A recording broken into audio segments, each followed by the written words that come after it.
It's true that my gangster lifestyle has led me to cross paths with some of the biggest names in the history of hip-hop. Tupac Shakur, Christopher, Notorious B.I.G. Wallace, Sean Puffy Combs, and Marion Suge Knight, resulting in a massive collision with fatal consequences. I mourn, like millions of others, the loss of two hip-hop giants, Tupac and Biggie, and the impact their losses had on their families and fans. My reality, however, doesn't allow me to give a fuck about the celebrity aspect of this story. Never have and never will. What I do care genuinely about and hold in high esteem are the values of love, family, unity, brotherhood, loyalty, trust, and honor. That is what this story is about. It's been more than 20 years since the premature, yet understandable deaths of Tupac and Biggie occurred. Premature because as talented and influential as both men were, they were killed long before either of them had a chance to reach their full potential. Understandable because in the streets, and I've lived a gangster lifestyle for most of my life, there's a strict code that real niggas live, kill, and die by. Tupac's and Biggie's deaths were direct results of that code violation and the explosive consequences when the powerful worlds of the streets, entertainment, and crooked-ass law enforcement collide. In the past couple of years, there have been several TV specials, documentaries, newspaper and magazine articles, and numerous websites dedicated to the subject of who killed Biggie and Tupac. But at the end of the day, none of the private investigators, retired police officers, informants, hip-hop heads, actors, or academics who have weighed in on the topic know what happened and the reasons behind it. None of them were there. I'm one of the only living eyewitnesses to Tupac's killing, who also knows the much larger story around the reasons why both Tupac and Biggie were killed. I was considered a prime suspect in both the Biggie and Tupac killings for years. I know the real fucking story. I admittedly lived most of my life as a gangster, a real gangster that did all the shit that real gangsters do.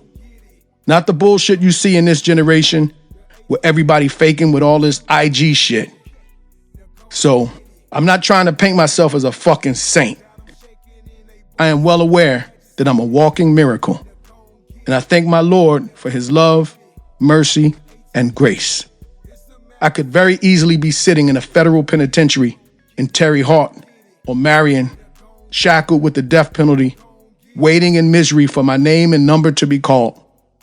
Instead, I finally get the opportunity to tell my side of the story.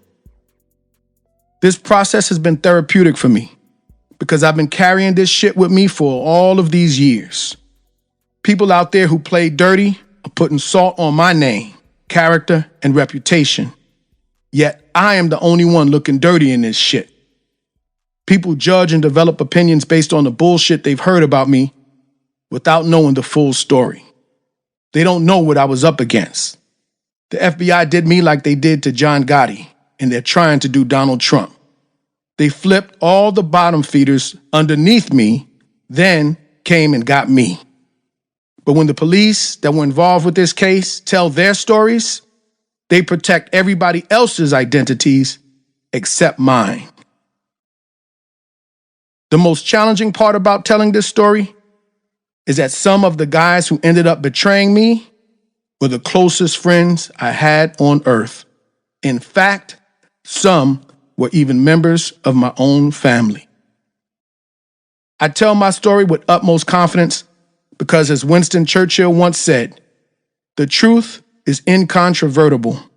Malice may attack it, ignorance may deride it, but in the end, there it is. I'm a good person who the truth will reveal, saved a lot of lives, and helped a lot of people. I helped Suge. He knows I helped him get on his feet and get Death Row going from my hard-earned street shit. Then he turned around and tried to disrespect the game. I helped Puffy. He knows I was there for him when he needed help. There's no fucking way he can deny it. He's going to shiver in his boots if he ever sees me. I have a whole gang of dudes from my hood and from Grape Street that can verify and confirm our dealings. I'm not gonna say their names until and unless it's time to mention their names. I want to make one more point super clear. I've seen the little shit some of these punk-ass rappers, boxers, and other wannabe tough celebrities have written on the internet, talking about their gangsters for Tupac. I want to make it clear that while I've made a lot of changes in my life and heart, I'm not one to play with. You can go up against these streets if you want to, but I guarantee you, you won't win. It's time for me to set the story straight. Foreshock. Fuck that big homie. We know where them niggas gonna be. They gonna be at Club 662. Their rage was evident, ignited upon learning that my nephew, Baby Lane, had gotten jumped. How y'all know? I calmly asked. Them niggas been on the radio out here for weeks, talking about a death row after fight party at Club 662. That nigga Pac's supposed to be there. Club 662 was a Las Vegas nightclub owned by Death Row CEO Suge Knight.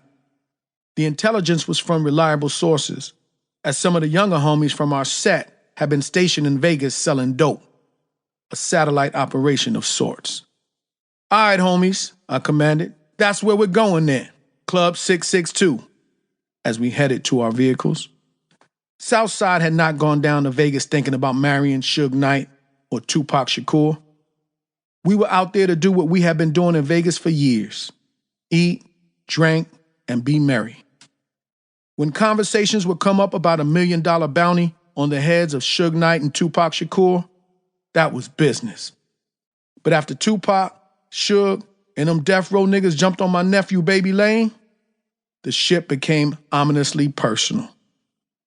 While we were waiting for the valet to bring out our cars, Zip seized the opportunity and called me over to his Benz.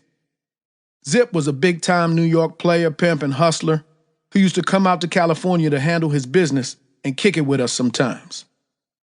As I walked up to the driver's side window, I noticed that the rapper Foxy Brown was in the car with Zip.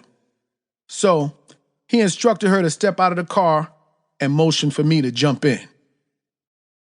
Zip had a hidden compartment that he opened up, reached in, and pulled a black .40 Glock out.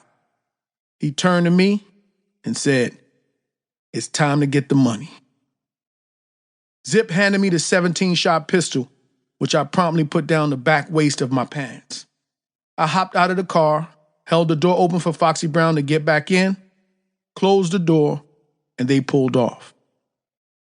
"Get in the car you came in. Let's roll," I shouted as our cars came out from the valet. We left immediately from the MGM parking lot and headed directly to Club 662. I was still appropriately dressed in my Ray Luca crime story suit, since there was about to be a real-life crime story. We pulled into the back parking lot of Club 662, where the talent and VIPs entered. In front of the club, there was a long line of excited, drunk people waiting to enter the club. I planned to confront Suge. "Hey, nigga, why the fuck y'all jump on my nephew?" The ironic thing is, I had just seen Suge in Vegas the night before the fight. He and members of his death row crew were rolling in their Rolls Royces. We greeted each other and everything. "What's up, big dog? What's up?" We were both major players in the same game. Suge had the music industry, I had the streets. We both had the same boss. If Suge and them niggas had a beef with something Southside had done, Suge could have said something to me when he saw me that night. Instead, Suge and his boys committed the ultimate disrespect when they kicked and beat down my nephew, Baby Lane, in a video broadcast on news stations seen around the world. In case my diplomatic approach to resolving the situation didn't work, we had 3 vehicles, 3 to 4 people in each, ready to burn their asses up. My crew was do or die. All my young homies had already been shot at least once, so their street experience turned them into some stone cold killers. They had the mentality of, it's either them or me, and it ain't gonna be me. With solemn faces, we waited in complete silence in the back parking lot of Club 662 for more than an hour. Inside our vehicles, nobody took a drink. There was no weed, no music, not a peep. We were as grave as a heart attack. The only thing audible was niggas breathing and tense, throbbing heartbeats.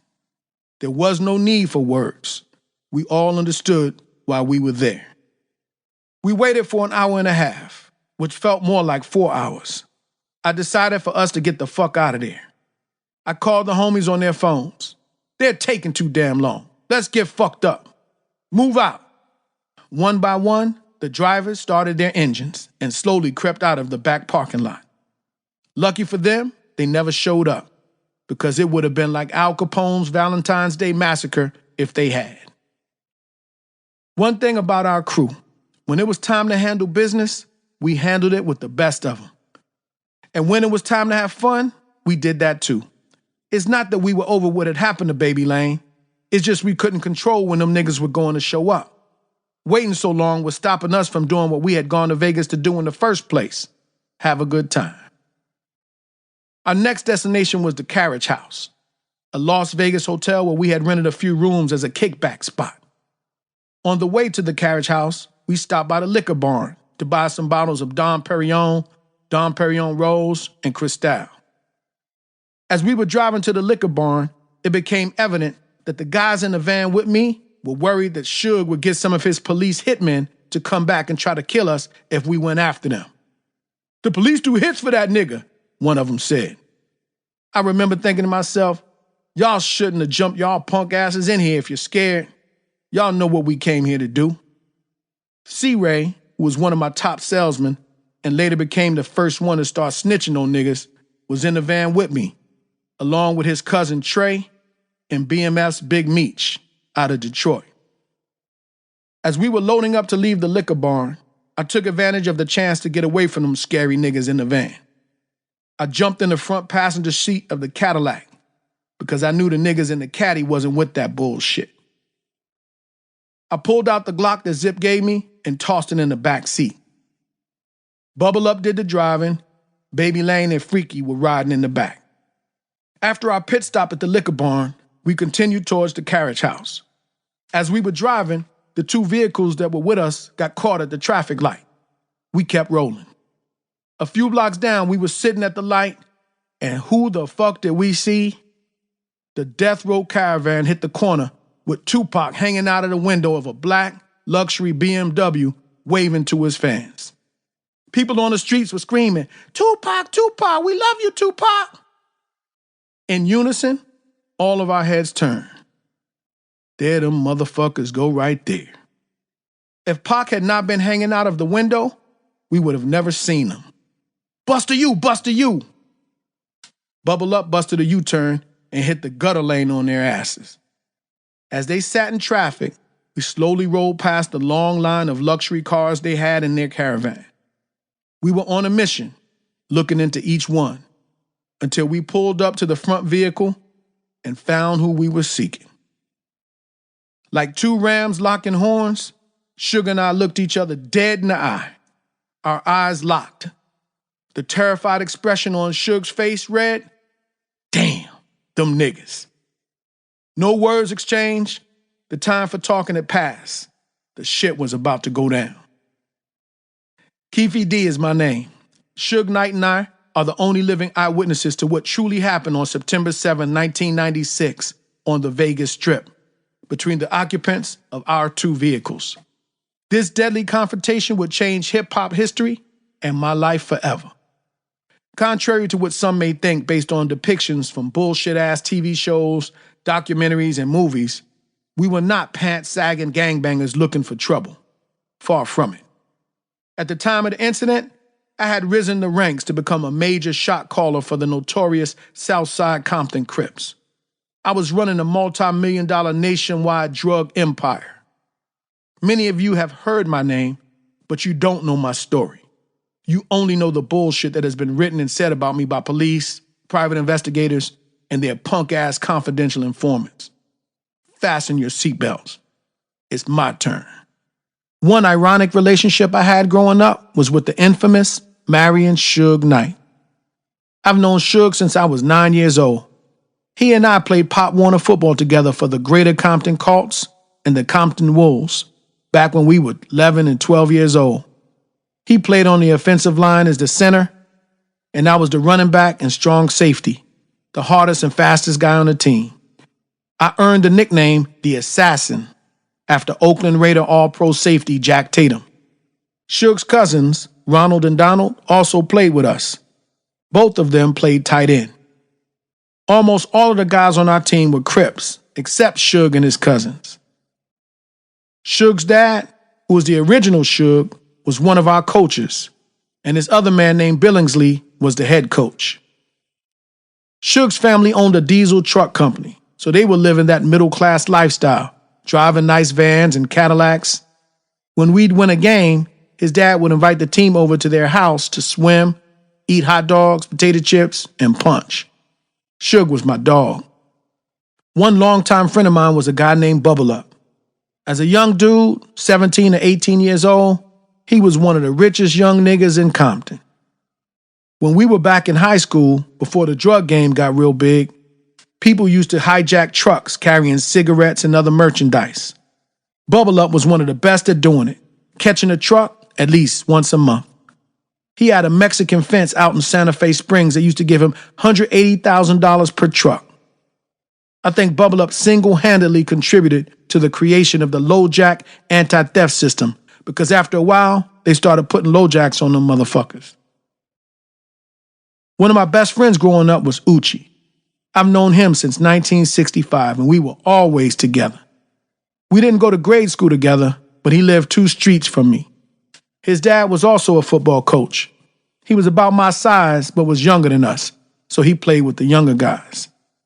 Another one of my friends growing up was a pretty boy I'm going to call C-Ray. He knew all the street players and pimps. Pimpin' Ken, Don Juan, Good Game. He liked to be around them. He came from a pretty well-off family. His mother worked for Mobile, and his dad worked for Boeing, which was called McDonnell Douglas back then. While the rest of us went to rough-ass Emerson Elementary, C-Ray went to Catholic school. He was my little homie and became one of my best salesmen once we were fully enrolled in Sidewalk University. We got into the drug game and started moving significant weight. Sidewalk University. In the early 70s, when I attended Emerson Elementary School, there was a teacher there by the name of Dr. Green.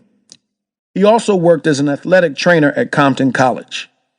Dr. Green saw that I was a straight-A student, so when I was about 9 years old, he invited me to a Compton College football game to be a ball boy.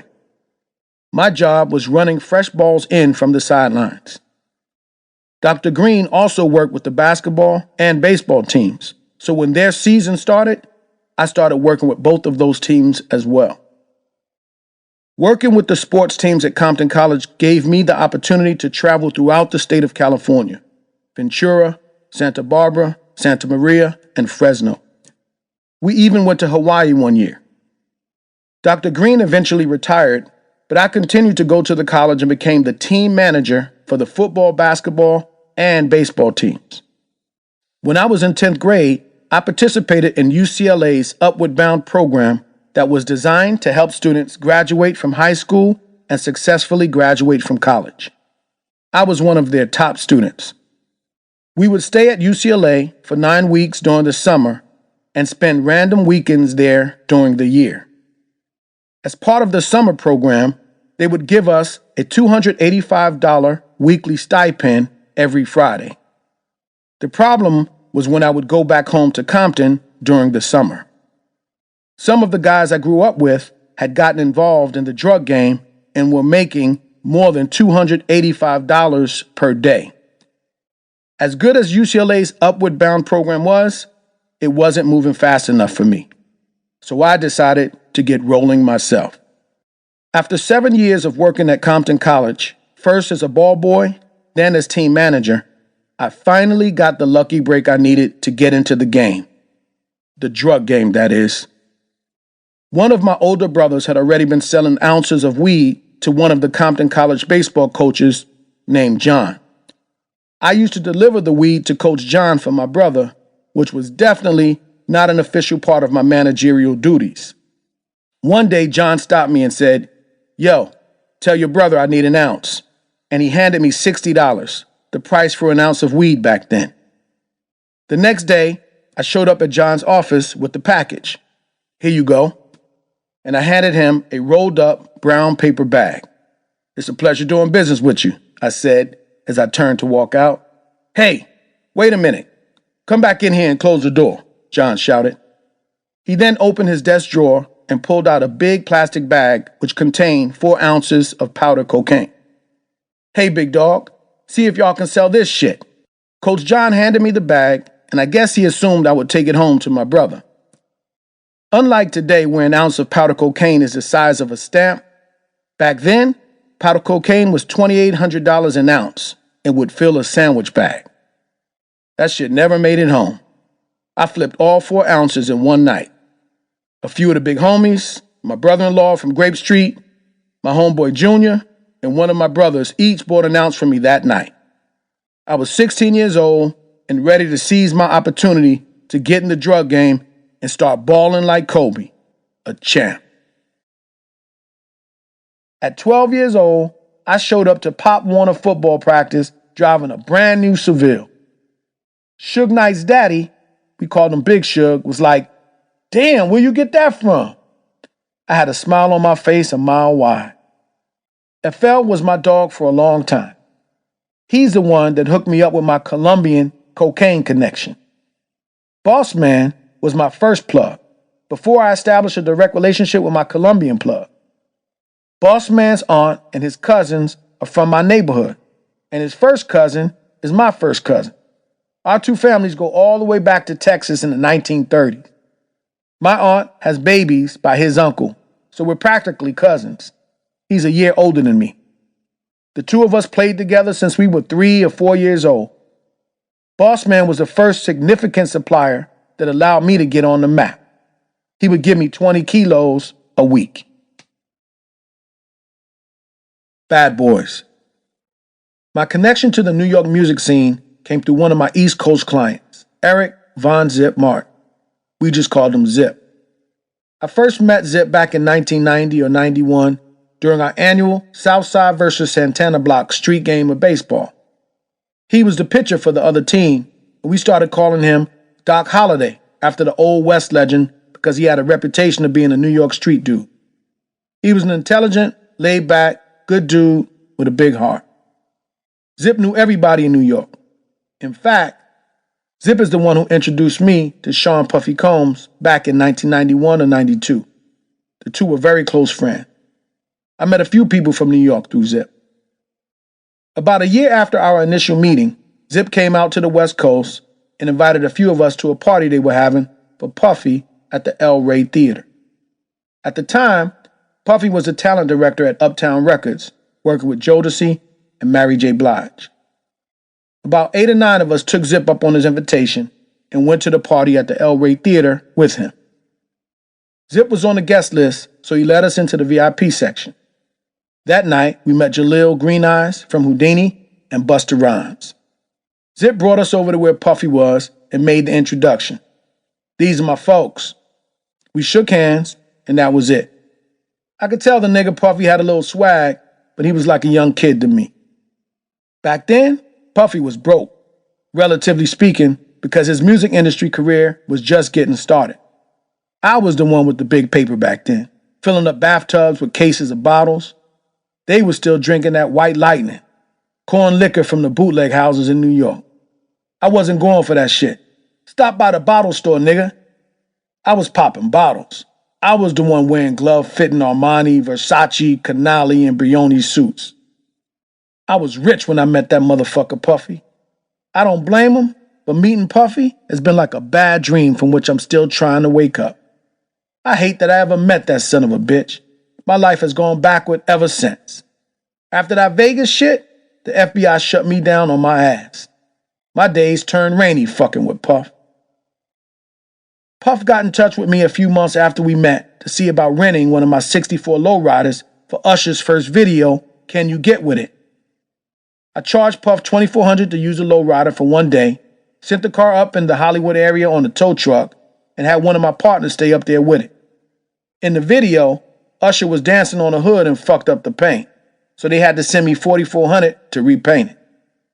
Back then, the Southside Compton Car Club was a well-off crib set with about 35 cars, jackets, plaques in the window, and everything. Several celebrities rented out cars for videos, including Marquise Houston, Melly Mel in his video with Redman, and Eazy-E. In the summer of '95, Zip came through the neighborhood and said, Puffy and them are having the Beat Summer Jam show tonight at Irvine Meadows. Y'all want to go? Cool, let's go.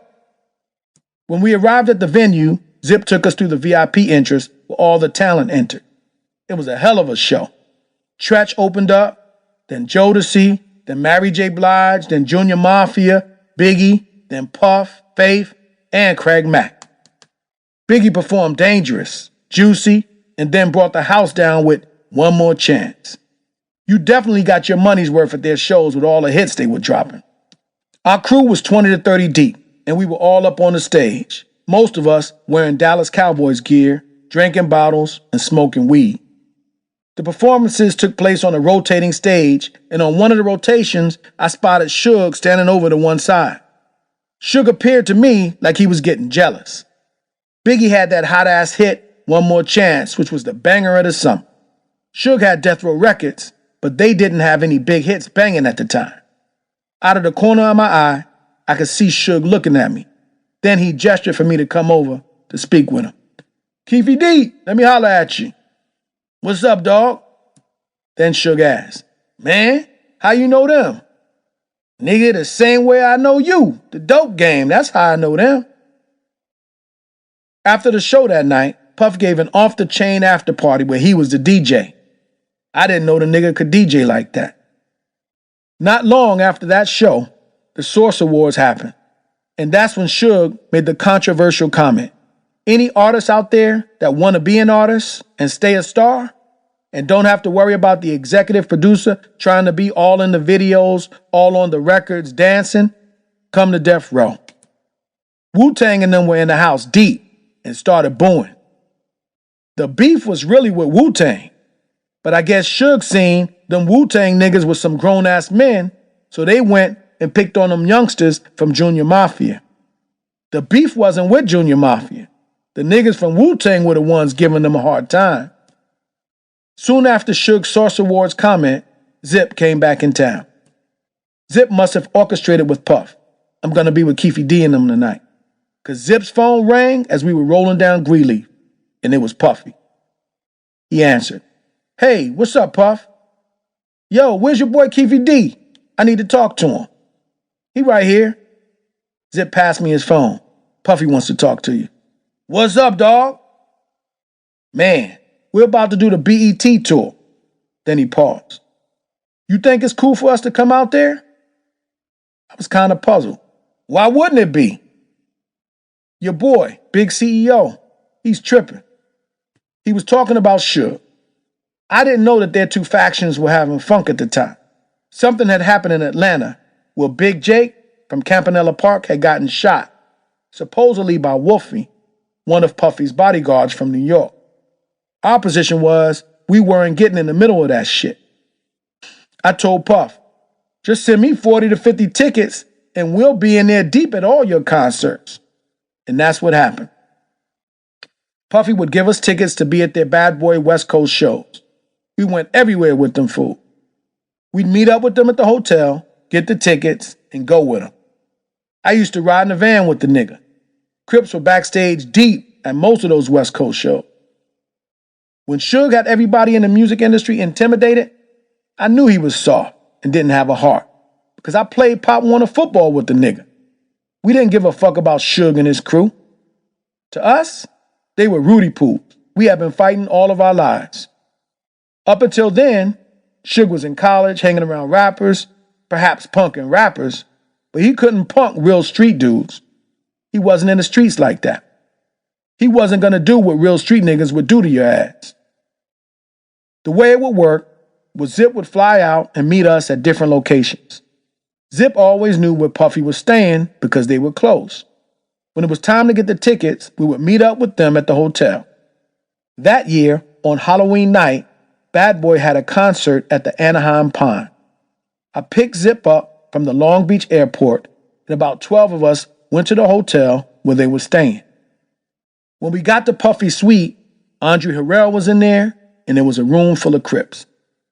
We started drinking bottles, and the nigga Puffy came out of the bathroom butt naked with nothing but a towel wrapped around him. I don't know what the fuck he was thinking or trying to prove, but I would have never done any shit like that. Puffy was so scared during this time that he had hired ex-Navy SEALs wearing earpieces like they worked for the CIA in the hotel room right next to his suite. We were laughing our asses off. Them street niggas would have killed them SEALs fast as a motherfucker. It's a dirty game on these streets. SEALs play by the books. Street niggas